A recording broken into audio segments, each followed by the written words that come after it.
अस्सलाम वालेकुम, मैं हूं अलीना फ़ारूक शेख। जनाब, तहरीक इंसाफ के रहनुमाए रऊफ़ हसन और इमरान खान की बहन अलीमा खान के दरमियान में होने वाली एक व्हाट्सएप चैट का मवाद मंजर यहाँ पर आया है। सिक्योरिटी ज़राए से ये जारी किया गया है और इससे मुताल्लिक़ दावा किया जा रहा है कि रऊफ़ हसन और अलीमा खान के दरमियानी जो चैट है, ये रऊफ़ हसन के फ़ोन का जब फॉरेंसिक ऑडिट, फॉरेंसिक तज्ज़िया किया गया तो उससे निकल के बात सामने आई और ये जो चैट है इसमें बड़े अहम इंकशाफात हुए हैं। आपके सामने रख देते हैं। ये मैसेज है 23 जून का, जो कि रऊफ़ हसन और अलीमा खान के दरमियान हुआ। अलीमा खान एक मैसेज भेजती हैं रऊफ़ हसन को, जिसमें वो बुशरा बीबी से मंसूब एक लंबा चौड़ा मैसेज है, जो कि बुशरा बीबी की इमरान खान से जेल में मुलाकात और फिर जेलर का भी कुछ जिक्र है जिसने इमरान खान से उनकी मौत से मुतल्लिक़ कुछ बात की। उसकी सारी की सारी जो रुदाद है वो बयान कर रही हैं और फिर उसके ऊपर अपने कमेंट्स दे रही हैं। ये जो बुशरा बीबी से मंसूब पैगाम है, इसमें बानी पीटीआई की मौत का झूठा प्रोपेगेंडा करने की कोशिश भी की गई है। पैगाम में जेलर बानी पीटीआई की फ़र्ज़ी गुफ्तगू का जिक्र भी किया गया है। अब इस पैगाम के ऊपर अलीमा खान रिएक्शन देती हैं और कहती हैं कि ये सब झूठ है, खान ने बुशरा बीबी से ऐसी कोई बात ही नहीं कही। और रऊफ़ हसन को कहती हैं कि आपको इसको काउंटर करना पड़ेगा। ये भी कहा कि बुशरा बीबी का डिसइंफॉर्मेशन सेल है जो कि लोगों को उकसा रहा है। अब यहाँ पर सवाल ये पैदा होता है कि ना सिर्फ ये जो सारी की सारी इंफॉर्मेशन सामने आ रही है, बल्कि इसके ऊपर वज़ीर इत्तलात का रद्द-ए-अमल भी सामने आया है और वो कहते हैं कि जी तहरीक इंसाफ, तहरीक इंतशार में कई डिसइंफॉर्मेशन सेल चल रहे हैं, सियासी मफादात के लिए मुल्क को नुकसान पहुँचाने की कोशिश हो रही है। तो ज़रा अपने तज्ज़ियाकारों की राय जानते हैं। बुनियादी सवाल कुछ यूँ कि क्या आता तारर का मौक़िफ़ दुरुस्त है, लेकिन बहुत सारे ये जो मवाद है इससे और सवालात जन्म देते हैं। तो तमाम तर इशू को डिस्कस करते हैं। हमें ज्वाइन कर रहे हैं मज़हर अब्बास साहब, उमर चीमा साहब, एजाज़ सैयद साहब और फ़खर दुरानी साहब भी हमारे साथ मौजूद हैं। उमर, आपसे स्टार्ट करते हैं। सबसे पहले तो ये बताइएगा कि ये जो सामने आया है मवाद चैट का, इससे मुतल्लिक़ क्या राय है आपकी? किस तरह से तज्ज़िया करेंगे? क्या ज़ाहिर करता है? क्या पैगाम है? आपने इससे क्या अख़ज़ किया? अलीना, एक बात तो तय है कि जो चीज़ें सामने आई हैं, ये जो चैट है ये इस हद तक तो दुरुस्त है।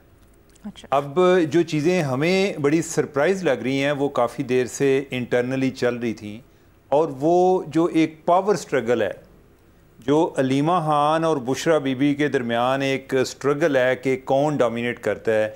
क्योंकि बुशरा बीबी के आने से पहले अलीमा खान ने काफ़ी हद तक इमरान खान के बाद वो दूसरे नंबर पर रहीं, अगरचे सियासी साइड पर वो इतनी नज़र नहीं आती थी, लेकिन डिसीजन मेकिंग में उनका एक ख़वातीन के हवाले से उनका बहुत इम्पॉर्टेंट रोल होता था। जब से बुशरा बीबी आई हैं, उन्होंने चीज़ें इनसे काफ़ी हाईजैक की हैं और वो उनको वापस लेने की कोशिश कर रही हैं। और जो अलीमा खान है ना, अलीमा खान को कहा जाता है कि ये इमरान खान का फ़ीमेल वर्जन है, कि ये बिल्कुल उसी तरह यानी कि इनका स्टाइल है सोचने का, और चीज़ें बड़ा एक रूथलेस अंदाज में चलती हैं। और जो उनका एक स्टाइल है उसमें इवन जो बड़े करीबी लोग हैं उनकी भी वो परवाह नहीं करते। मसलन जो हसन न्याज़ी है, यानी कि हसन न्याज़ी को भी उन्होंने जब तक उनके बस में रहा या जब उनका बस जब भी चलता है वो उसको एक ख़ास हद से आगे नहीं आने देते, क्योंकि वो भी अगर यानी कि वो भी अगर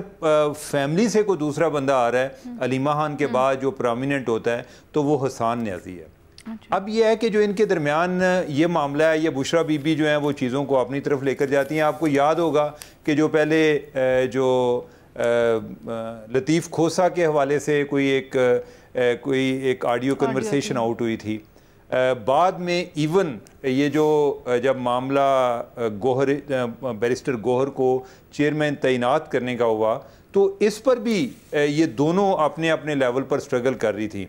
अभी जो सारी ये जो चैट की आप बात कर रही हैं, इससे एक और बात यहाँ होती है कि ये चैट इस चीज़ की निशानदेही करती है कि इमरान खान की मौत के हवाले से जितना भी प्रोपेगेंडा किया गया है उसमें अक्सर झूठ है।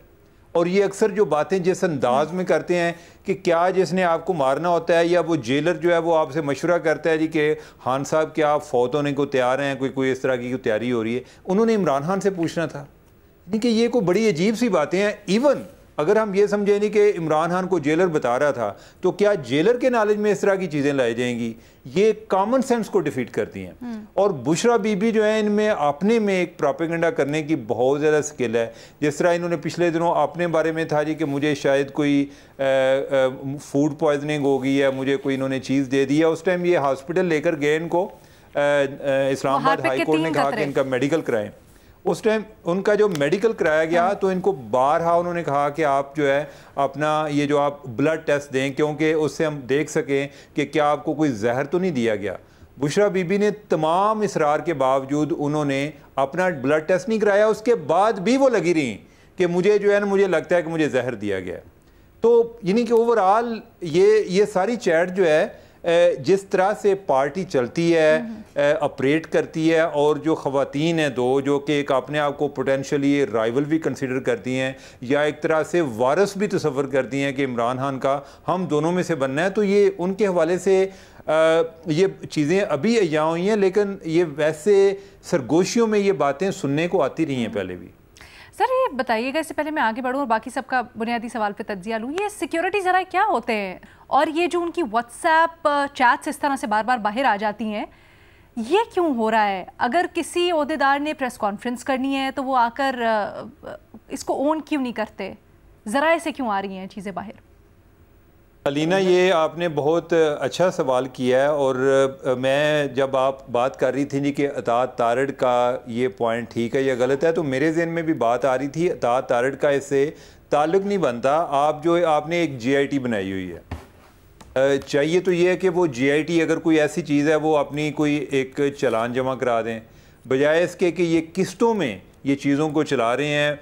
कहने को GIT बनी हुई है, फिर ये है कि GIT के पीछे जो है वो एक कोई और कमेटी बनी हुई है, तो वो चीज़ें जो इनको लीक करते जाते हैं, ये आगे अतात तारड़ जो हैं कि उनको सुनाते जाते हैं। तो सिक्योरिटीज़ राय से मतलब तो इस्टेब्लिशमेंट ही है ना, और इसके अलावा सिक्योरिटीज़ राय कौन से हैं? उन्हीं के नाम से जब कुछ चीज़ें चलती हैं तो सिक्योरिटीज़ राय का लफ्ज़ इस्तेमाल होता है। हमने तो आज तक यही देखा है कि, और अभी भी जो ये जितनी भी इन्वेस्टिगेशन हो रही है, they are in the picture basically. तो ये सारी चीज़ों का फोरेंसिक और इनकी इन्वेस्टिगेशन वही कर रहे हैं, और उधर से ही ये जो जनरल फैज़ जो है इनका भी खुरा मिला है। एजाज़, क्या समझते हैं ये जो चीज़ें सामने आ रही हैं, इंकशाफात हो रहे हैं, इससे सियासी तौर पर क्या इम्पैक्ट होगा? क्या जिस तरह से या जिस तरफ अता साहब इशारा कर रहे हैं वो चीज़ हाईलाइट होती है और लोगों के जहनों में वो मज़ीद तक़वियत उसको मिलती है? अलीना, मेरे ख्याल में ये जो चैट्स हैं इस तरह की रिलीज होना, ये एक इस बात का तो सबूत है कि जो गवर्नमेंट है या स्टेट जो है वो इमरान खान या अलीमा खान या बुशरा बीबी, इनके खिलाफ जो कानूनी जंग है ये समझते हैं कि ये हार चुके हैं या हार रहे हैं। और जब कानूनी जंग आप हार जाते हैं तो फिर आप जातियात में आते हैं, फिर आप वो हथकंडे इस्तेमाल करते हैं जो कि कानून और अखलाकियात के दायराकार में नहीं आते। एक राइट होता है, right of privacy. Right of privacy को ब्रीच करते हैं आप, और आप लोगों की चैट्स को, लोगों की ऑडियोज को बाहर लीक करते हैं। देखिए, मैं इमरान खान साहब का या इनकी पार्टी का बिल्कुल फैन नहीं हूँ, और मैं ज़ाती तौर पर समझता हूँ कि इन्होंने बिल्कुल नुकसान पहुँचाया है, लेकिन मैं इस बात के भी हक में नहीं हूँ कि आप लोगों की प्राइवेसी का जो राइट है उसको ब्रीच करें।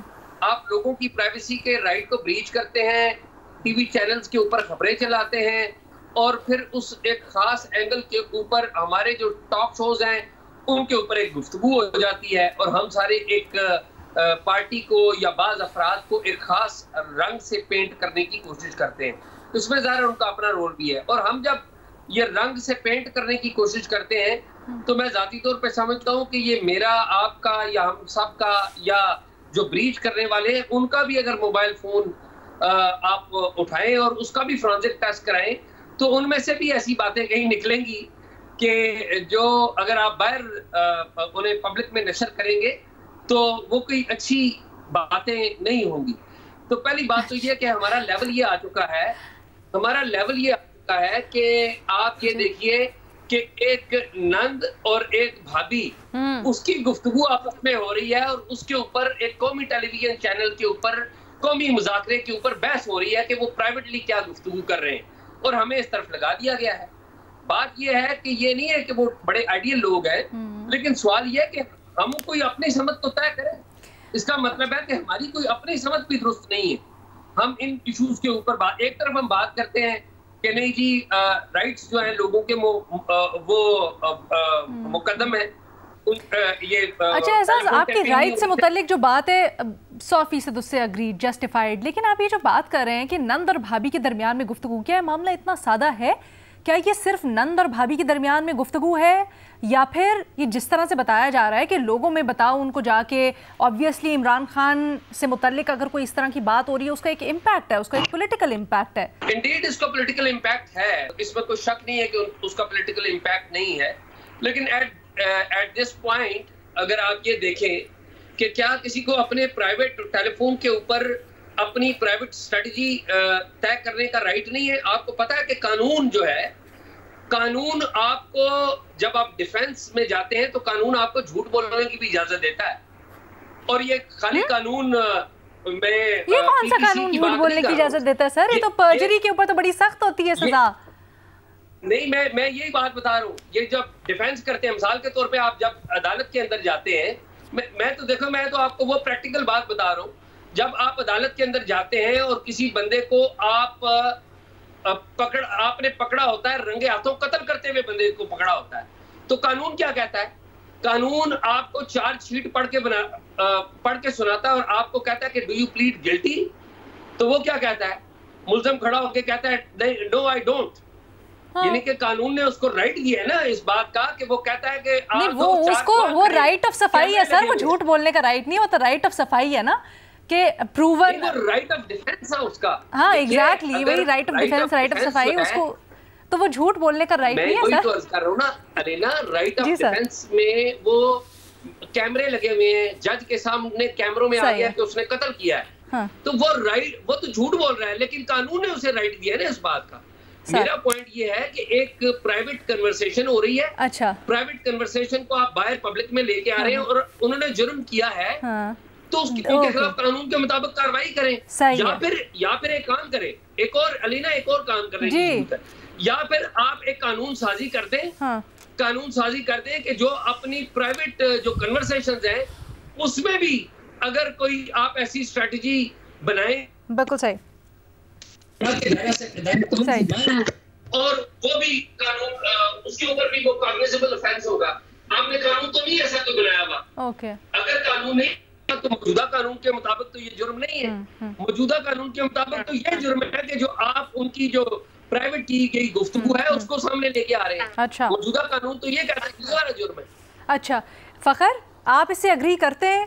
कहा जा रहा है कि फॉरेंसिक ऑडिट हो रहा था, फॉरेंसिक के दरमियान ये सारी की सारी जो इन्फॉर्मेशन है, क्योंकि इसका मुल्क की सलामती से ताल्लुक़ है, डिसइन्फॉर्मेशन फैलाई जा रही है जिससे नक्से अमन का ख़तरा हो सकता है, तो इस वजह से ये सारी इन्फॉर्मेशन और इसका मकसद, इसकी अफादियत, आप भी इसी तरह से देखते हैं या आप अग्री करते हैं एजाज़ के पॉइंट से? अलीना, इसमें बुनियादी तौर पे तीन चीज़ें हैं। एक तो ये जो नंद और भाभी का जो आपस में ताल्लुक़ है उस हवाले से, दूसरा जो इन्फॉर्मेशन लीक होने का, और तीसरा है कि जो प्रोपेगेंडा किस तरह पीटीआई इसमें वो करती है अपनी पार्टी के हवाले से। देखिए, नंद और भाभी का जो रिश्ता है वो तो हमें पहले दिन से ऑब्वियस है कि इनका आपस में अच्छा नहीं था। यही वो वजह थी कि बुशरा बीबी और इमरान खान की जब शादी हुई तो वो शादी में इमरान खान की कोई भी बहनें इसमें शरीक नहीं हुई थी, और ना ही बाद में कोई इस तरह के इनके आपस में कोई मिसाली ताल्लुकात थे।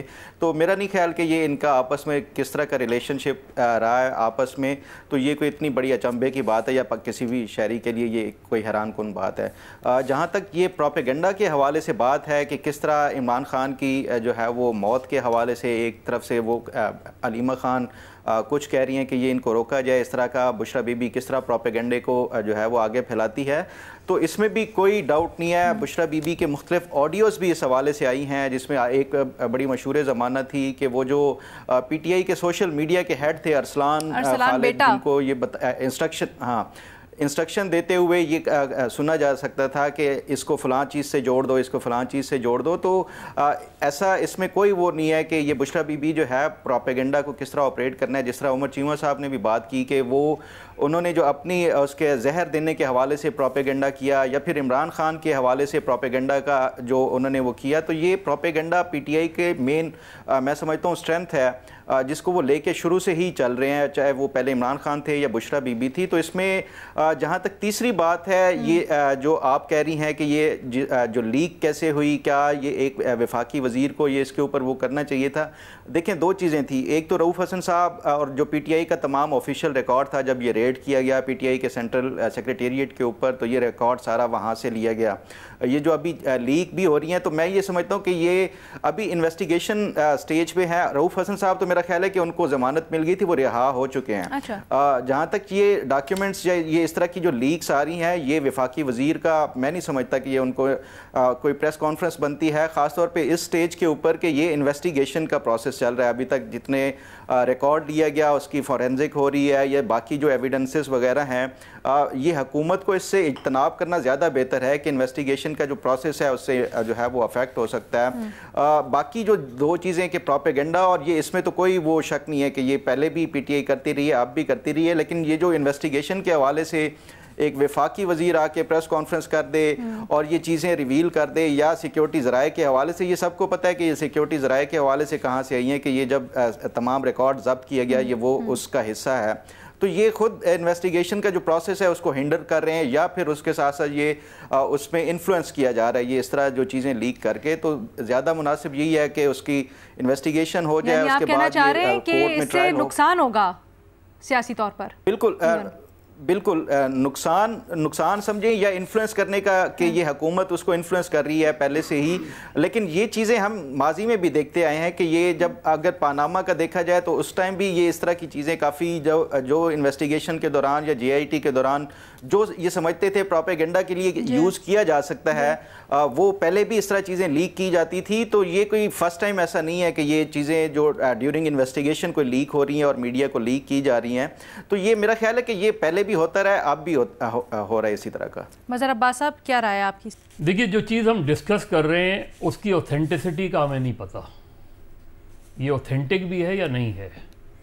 इसलिए कि हमारे ये जितने भी हमारे सारे टॉप रिपोर्टर्स इस वक्त इस प्रोग्राम में मौजूद हैं, हमारे उमर चीमा हैं, फ़खर है, एजाज़ सैयद हैं, ये इन्होंने अपने ज़राए से तो ये ख़बर नहीं निकाली है। चीज़ ये है कि इसी को हम डिसइंफॉर्मेशन कहते हैं कि disinformation with a purpose to damage someone.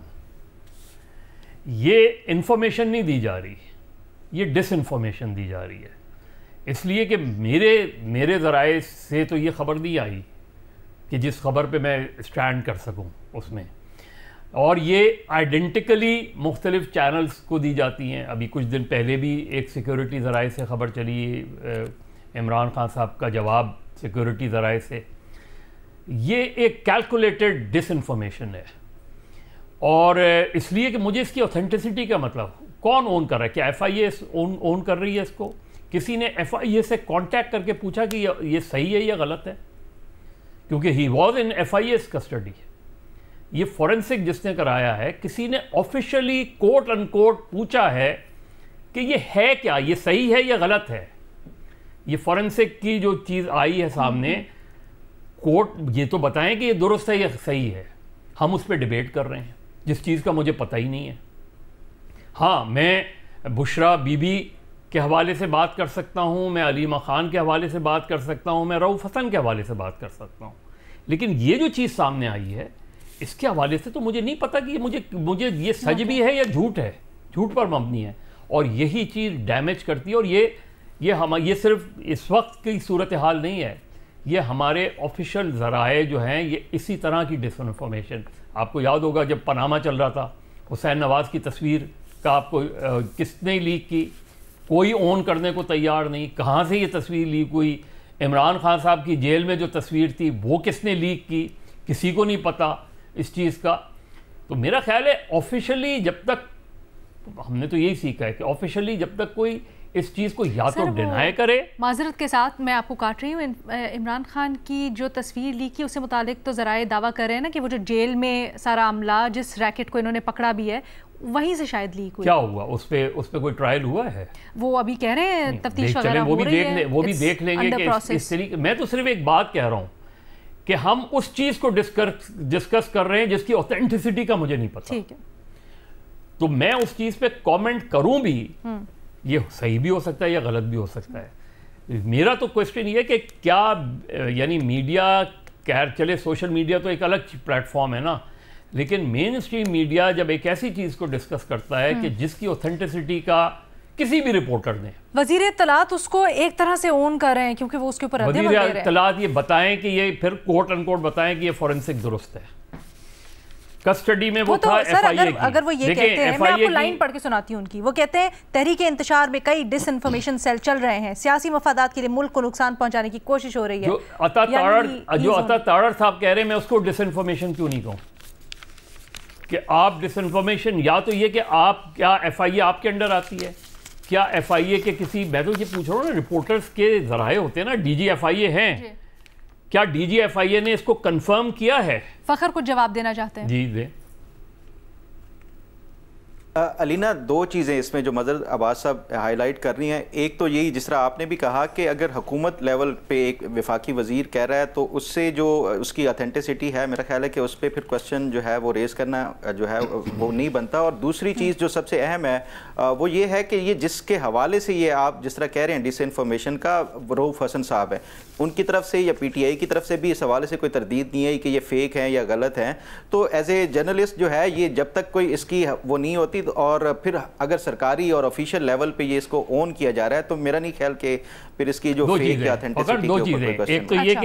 एक तो ये कि हम में से किसी ने रऊफ हसन साहब से कंफर्म किया है कि ये बात ठीक है या नहीं है। दूसरे, गवर्नमेंट तो पार्टी है ना इस पूरी उसमें। अभी हम खुद ही बहस कर रहे थे कि मिनिस्टर को बात नहीं करनी चाहिए इस चीज को, और वो इसी वजह से हम कह रहे थे कि मिनिस्टर की कंसर्न, वो एक अलग चीज है, बट उन्होंने की है, that means he is owning it. देखिए, नहीं करनी नहीं चाहिए, वो एक अलग चीज, बट अगर वो कर रहे हैं तो दैट मींस नहीं। आपने मिनिस्टर ने कह दिया ना, who is the other party? Rauf Hassan जो बाहर हैं इस वक्त जेल में नहीं है, ठीक है, तो क्या किसी ने रऊफ हसन से कांटेक्ट किया, किसी ने एफआईए से? मैं तो एक बात कह रहा हूं कि हम उस पर डिबेट कर रहे हैं कि जिसकी ऑथेंटिसिटी का मुझे खुद नहीं पता। अच्छा, एक चीज़ जो हमने तवातुर से कही, उमर आपकी तरफ आऊँगी और please as brief as possible. नंद भाभी का हमने लफ्ज़ बहुत इस्तेमाल किया, गो कि हमें पता है कि अंदर खाने लड़ाइयाँ हैं, झगड़े हैं, हम इसके किस्से कहानियाँ भी सुन चुके हैं, लेकिन क्या खान साहब का ये बार बार दोहराना कि बुशरा बीबी सिर्फ एक घरेलू खातून है, उनका सियासी मामलात में, पार्टी के मामलात में कोई ताल्लुक़ नहीं है, क्या ये जो 2 मिनट के लिए अगर इस सारे मामले को सच मान लिया जाए क्योंकि हुकूमत इसको ओन कर रही है, तो इससे ये तासुर फिर जाहिर होता हुआ नजर आता है? अच्छा, एक तो पहले ये जो हमारी डिबेट चल रही है ना, उसमें मैं भी थोड़ा सा ऐड कर दूं। सर देखें, बहुत सारी चीज़ें हैं, यानी कि हमारे पास कभी हम फाइनलिटी ऑफ ट्रूथ पर तो कभी नहीं पहुंचे। बहुत सारे मौक़ों पर हम लोगों के बयानात पर ही तबसरे कर रहे होते हैं। इमरान खान के अक्सर जो झूठे बयान आते हैं, हम उन पर भी तबसरा कर रहे होते हैं। हमें जिन चीज़ों का बाद में पता चल जाता है, हमने कभी कोई ऐसी कोई इंटरनली रिफ्लेक्ट नहीं किया कि ये बंदा तो हमें मिसलीड कर गया है, यानी कि ऐसी बात नहीं है। दूसरा, ये जो चीज़ है, यानी कि जिस चैट की हम बात कर रहे हैं, मुझे ज़ाती तौर पे, मैं वैसे इसके बारे में मैं पहले भी सुन चुका हूँ कि कोई इस तरह की चीज़ है। फिर अगर मैं एज अ जर्नलिस्ट इसको देखता हूँ तो इनके आपस में जो क्लैशेस हैं उसके हवाले से मेरे नॉलेज में है, तो इवन एक जो वेरिफिकेशन, ये जो है ना, एक मौक़िफ़ लेने से पहले तो एक मेरी नज़र में इसकी प्लाजिबिलिटी ज़रूर बनती है कि इस तरह की चैट, या अगर जो मैं इनके आपस में नेचर ऑफ रिलेशनशिप को मैं जानता हूँ, उसकी बुनियाद पर इस तरह की बात को रूल आउट नहीं किया जा सकता। ठीक है। तीसरी चीज़ कि अगर हम जो है रऊफ हसन जो है उनसे पूछ लेते हैं, पहली बात तो ये है कि वो इतने एफिशिएंट होते हैं, उन्होंने अभी तक, अगर हमने रब्ता नहीं किया तो उन्होंने अभी तक कोई किसी जगह पर कोई तरदीद की है? चौथी चीज़, क्या सिर्फ तरदीद कर देना काफ़ी है? कोई बहुत सारे लोग हैं, जिस तरह एजाज कह रहा है कि उधर अगर एक बंदे ने कत्ल किया हुआ है तो वो भी जाके अदालत में कह देता है जी कि मैंने नहीं किया, तो इससे ये तो नहीं होता कि उसने कत्ल नहीं किया। तो उसमें हमें बहुत सारे फैक्टर्स जो हैं उनको ज़हन में रखना होता है। बाकी जो आप बात कर रही हैं बुशरा की कि बुशरा बीबी की सियासत में रोल, वो तो जब से आई हैं उस दिन से उनका रोल है। उस्मान बुज़दार को किस तरह लगाना है, इधर जो है यानी कि कौन सा ब्यूरोक्रेट जो है वो काम करेगा, DGISI कौन रहेगा। मुझे कोई ये जो प्रिंसिपल सेक्रेटरी थे आज़म खान, उनको एक टाइम पर कहा गया कि आप पंजाब में हमने अच्छे ब्यूरोक्रेट्स लगाने जा रहे हैं, उनका कोई ज़्यादा KP का एक्सपीरियंस था। उन्होंने कोई कोशिश करके जब तलाश किए तो बुशरा बीबी ने वीटो कर दिए। उसके बाद उन्होंने कहा कि पंजाब के मामलात में मैं मुदाखलत नहीं करूँगा, इधर बुशरा बीबी जिनको लगाना चाहती हैं वो लगाएं। वो घरेलू खातून नहीं है, यानी कि वो बड़ी एक पोलिटिकली एक्टिव खातून है। और एक जो चीज़ हमें इम्पॉर्टेंट है, ये जो इनकी कन्वर्सेशन है that is not a private conversation. मैं एज अ जर्नलिस्ट जब मेरे पास ये अगर ये बात आती, ये एक अलग बात है कि अतात तारड़ को ये बातें करनी चाहिए थी या नहीं, मैं खबरियत की बात कर रहा हूँ। अगर मेरे पास ये चीज़ आती तो इसमें पब्लिक इंटरेस्ट इन्वॉल्व है, इसमें पॉलिटिक्स डिस्कस हो रही है, इसमें डिसइंफॉर्मेशन डिस्कस हो रही है। मेरे पास एक अपॉर्चुनिटी है कि जो आए दिन वो रोज़ाना की बुनियाद पे कहते हैं कि फ़लाँ जगह से थ्रेट आ गई, फ़लाँ जो है उनके खाने में जहर मिला दिया गया। तो मेरे पास एक अपॉर्चुनिटी है कि इनकी इंटरनली भी इस पर कितनी डिबेट हो रही है कि क्या हमें इस तरह की चीज़ें देनी चाहिए या नहीं देनी चाहिए। ठीक है, तो इसमें ये नहीं कि हम इस चीज़ को आउटराइटली इस तरह रिजेक्ट नहीं कर सकते। It's all about politics, it's all about public interest, उसमें पब्लिक इंटरेस्ट इन्वॉल्व है। और ये जो बातें इमरान खान की हैं, यानी कि वो तो अब यही फिर देख लें कि जो हम इधर बात कर रहे हैं उस लिहाज से अगर हम इमरान खान की बातें देखें और बुशरा बीबी के काम देखें तो इमरान खान की भी बात को हम डिस्कस नहीं कर सकते, वो इतना जो है गलत बयानी से काम लेते हैं। एजाज कुछ कहना चाह रहे हैं? प्लीज मुख्तसर रखिएगा। मैं सिर्फ एक बात कह रहा हूँ कि उमर ने बिल्कुल ठीक कहा कि एज ए जर्नलिस्ट अगर हमारे पास ये इंफॉर्मेशन आए तो ये हमारे इंटरेस्ट की होगी, क्योंकि उसमें पॉलिटिक्स डिस्कस हो रही है, उसमें एक प्रोपेगेंडा डिस्कस हो रहा है, एक पॉलिटिकल बातें हैं। ये बिल्कुल ठीक बात है कि हमारे पास भी, हम में से किसी के पास भी आए तो हम जरूर लेंगे, लेकिन हम उसमें बुनियादी चीजों का तयन करेंगे बतौर रिस्पॉन्सिबल जर्नलिस्ट।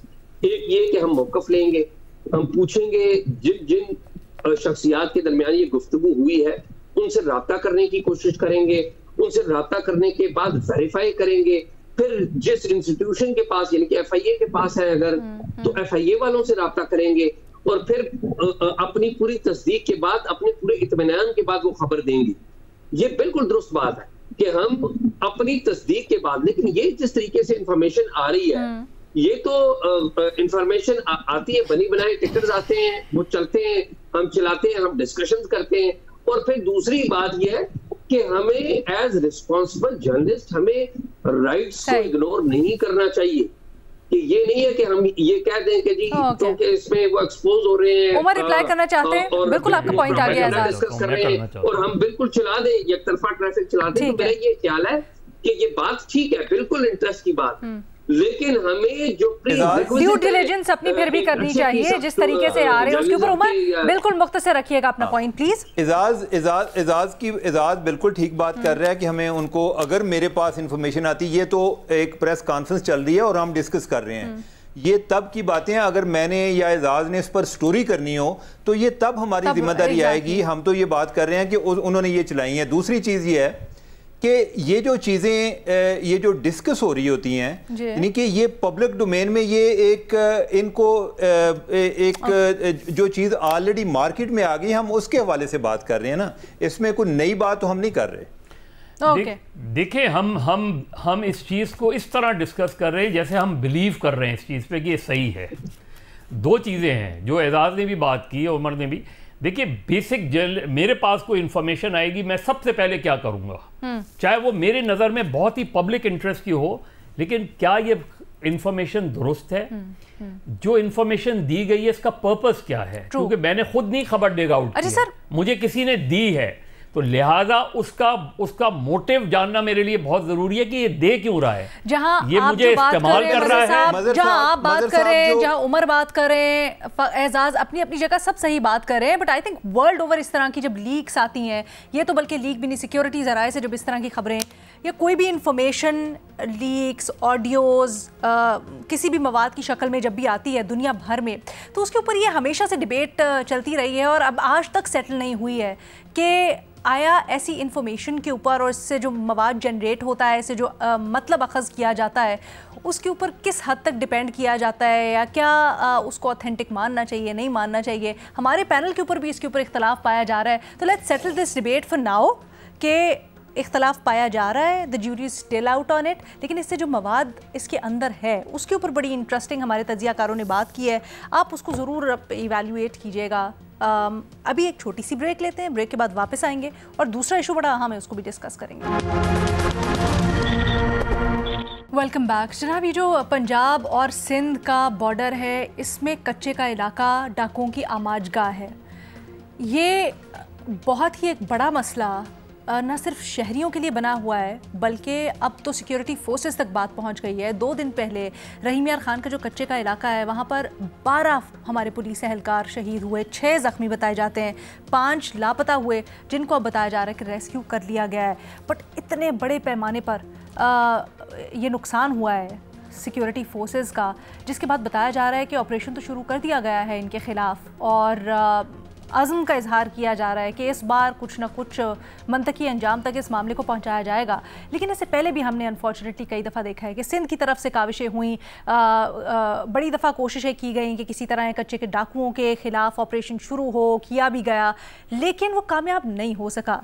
ये मसला क्यों है, कामयाबी क्यों नहीं मिल सकी है, या हम इस प्रॉब्लम को सॉल्व क्यों नहीं कर पा रहे हैं, ज़रा जानते हैं अपने एनालिस्ट से। फ़खर, क्या राय है आपकी? बिल्कुल, ये इतना ज़्यादा संजीदा मामला है कि आने वाले चंद सालों में अगर इसको हल ना किया गया तो मैं समझता हूँ कि पंजाब के अंदर बिल्कुल तालिबान की तरह एक नई फोर्स कायम हो जाएगी, क्योंकि इनके पास जिस तरह का जदीद किस्म का असला है और जिस तरह ये आगे बढ़ते जा रहे हैं लोगों को जो है वो अगवा करने के हवाले से या ओवरऑल जो इनकी एक्टिविटीज़ हैं, तो ये बड़ा संगीन सूरत हाल अख्तियार कर सकती है जो मुस्तकबिल में।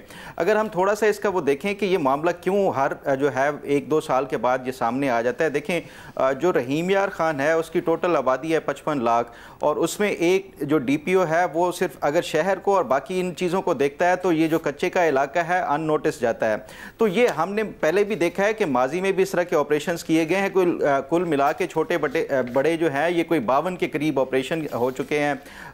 कोई 11 अरब रुपए के करीब इन ऑपरेशंस के ऊपर खर्च हो चुका है। लेकिन ये जो कच्चे के डाकू हैं इनकी ताकत कम होने की बजाय हर गुजरते साल के साथ बढ़ती जा रही है। तो इसका एक परमानेंट सोल्यूशन देखना होगा, क्योंकि जिस तरह आप भी कह रही थी अलीना, देखें इनके पास जो सोर्स है, जो फंडिंग है वो बहुत ज़्यादा अब ज़्यादा आना शुरू हो गई है। वो इस वजह से कि अगवा बर तावान से ये बड़ी भारी जो है वो रकूम हासिल कर रहे हैं, उससे ये असला जदीद किस्म का असला ख़रीद रहे हैं, उसके साथ साथ जदीद टेक्नोलॉजीज़ ये एक्वायर कर रहे हैं। तो ये हर चीज़ में अपने आप को वेल इक्विप्ड कर रहे हैं। तो इस वजह से एक अगर ये क्यों देखा जाए तो ये जो सिंध से अगर ऑपरेशन होता है तो ये पंजाब की तरफ भाग आते हैं, पंजाब से होता है ये सिंध की तरफ चले जाते हैं।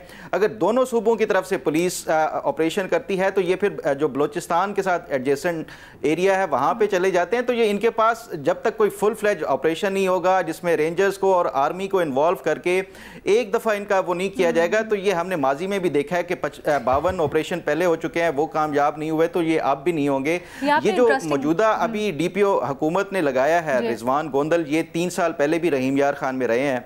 जब तक ये रहे थे कुछ बेहतरी थी, लेकिन फिर 3 महीने पहले इनको तब्दील किया गया, एक नए DPO आए, वो जो है उनकी वजह से पिछले 3 महीने में 20 के करीब लॉ इन्फोर्समेंट के या जो पुलिस के जवान हैं उनको शहीद किया गया है।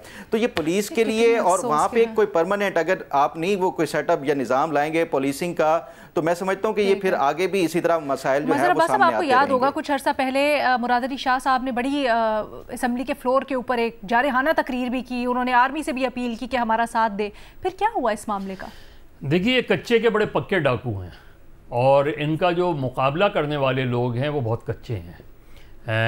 ये अगर आपको याद हो कि 1992 का जो आर्मी ऑपरेशन था वो प्योरली डाकुओं के ख़िलाफ़ था, लेकिन जब उसमें एक बहुत बड़ा ब्लंडर हो गया तो वो कन्वर्ट हो गया इनटू कराची ऑपरेशन। तो उसके बाद डाकुओं के ख़िलाफ़ कोई मुनज़्ज़म आर्मी ऑपरेशन हुआ ही नहीं। हमने 92 में 94 में फिर यहाँ पुलिस ऑपरेशन, तो सारी कंसंट्रेशन कराची में रही।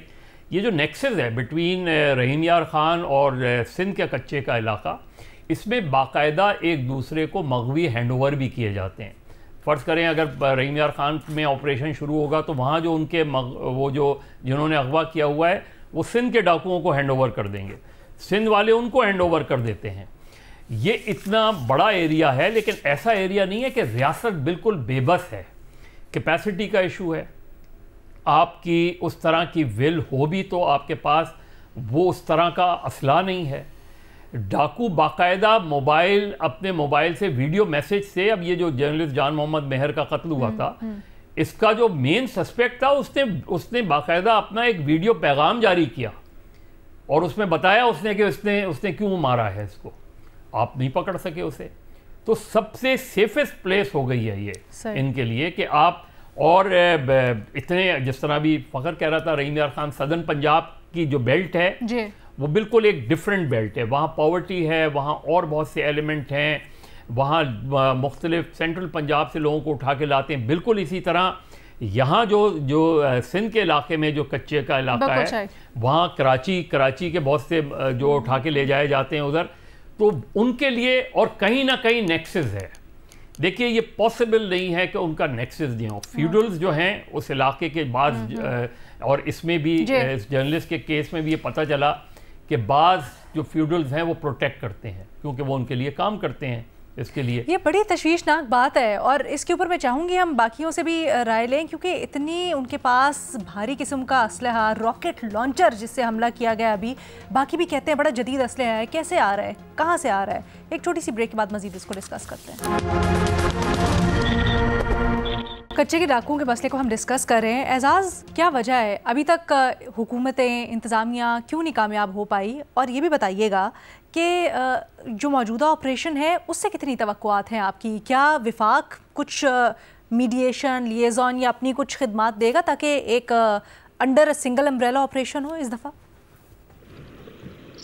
बहुत शुक्रिया अलीना। पहले बात तो ये कि साल 2016-17 में भी इस तरह का ऑपरेशन हुआ था। मुश्ताक सुखेरा थे उस वक्त आईजी पंजाब। तो इसी कच्चे के इलाके में जब डाकुओं ने अगवा कर लिया था मुख्तलिफ लोगों को, तो मैं खुद इस कच्चे के इलाके में गया था और मैंने इस ऑपरेशन की कवरेज की थी। तकरीबन 3 हफ्ते के करीब मैं वहां पर रहा था।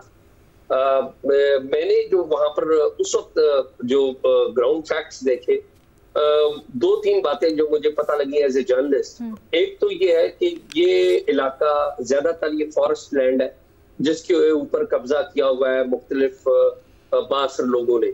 वहां पर वडेरे भी हैं। सिंध की साइड पे 2 साइडें हैं, एक सिंध को लगती है यानी कि दरिया सिंध के परे, और दरिया सिंध के पूरे पंजाब का इलाका है, और फिर कुछ इलाका जो है वो बलूचिस्तान का भी लगता है। रहीम यार खान सादकाबाद के साथ जो एरिया बलूचिस्तान का वो भी लगता है।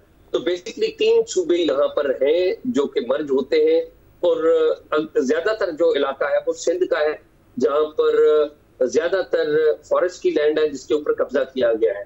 पंजाब का इलाका भी है, बीच में एक दरिया है, दरिया के अंदर भी बीच में एक एरिया था जिसके ऊपर डाकुओं का राज था, जो आज भी है।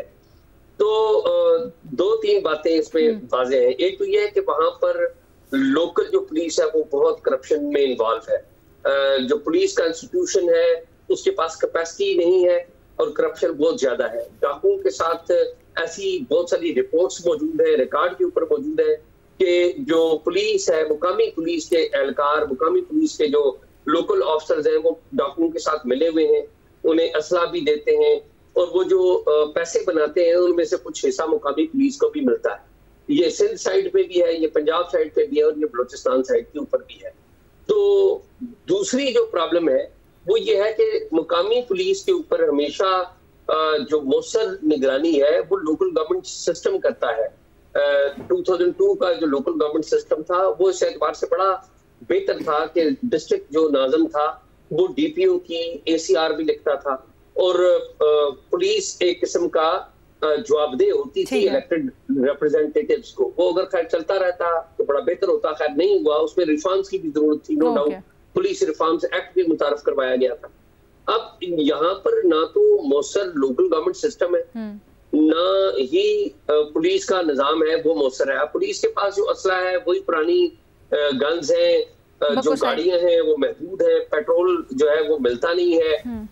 डीपीओ जो है वो उसके पास सारे पैसे आते हैं जिले के, और आमतौर पे देखा जाता है कि वो जिले से जो डीडीओ जो है डिस्ट्रिक्ट डिस्बर्समेंट ऑफिसर वो लोकल एसएचओ को देता नहीं, और अगर एसएचओ के पास आ भी जाए तो वो मुकामी तौर पे अपने थाने के अंदर प्रॉपर डिस्प्यूट नहीं करता, गाड़ियां पुरानी है, असला कोई नहीं है। उसके मुकाबले में इन डाकुओं के पास जदीद असला है, मार्टर है, एंटी एयरक्राफ्ट गन्स है इनके पास, मशीन गन होना, ये बाकी चीजें तो बड़ी मिलिट्री ग्रेड का असलहा। ये जो सामान है ज्यादातर स्मगलिंग का है। अच्छा। सबसे ज्यादा जो पैसे ये बनाते हैं ये लोकल बदमाशी के जरिए बनाते हैं, भत्ता लेते हैं, और उसके बाद है अगवा भी करते हैं, और अगवा करके ये पैसे बनाते हैं। लेकिन इस सारे काम में मुकामी जो पुलिस होती है वो इनके साथ हैंड इन ग्लव होती है। अक्सर तमाम के तमाम की बात नहीं कर रहा हूँ, लेकिन इसके बारे में बाकायदा जो मुकामी स्पेशल ब्रांच है, मुकामी सीटीडी है, उन्होंने रिपोर्ट्स भी जारी की हुई, और बाकी जो इंटेलिजेंस इदारे हैं। तो एक बात तय है कि ये मामला उस वक्त तक हल नहीं होगा जिस वक्त तक 3 सूबे यक वक्त ऑपरेशन लॉन्च नहीं करेंगे। ये सिर्फ पंजाब का मामला नहीं है। पंजाब ने एक आपको पता है 1 करोड़ का ऐलान भी कर दिया है, लेकिन पठान में सिंध और जो बलूचिस्तान है, इन तीनों सूबों को इकट्ठे बैठ के स्ट्रेटजी बनाना होगा।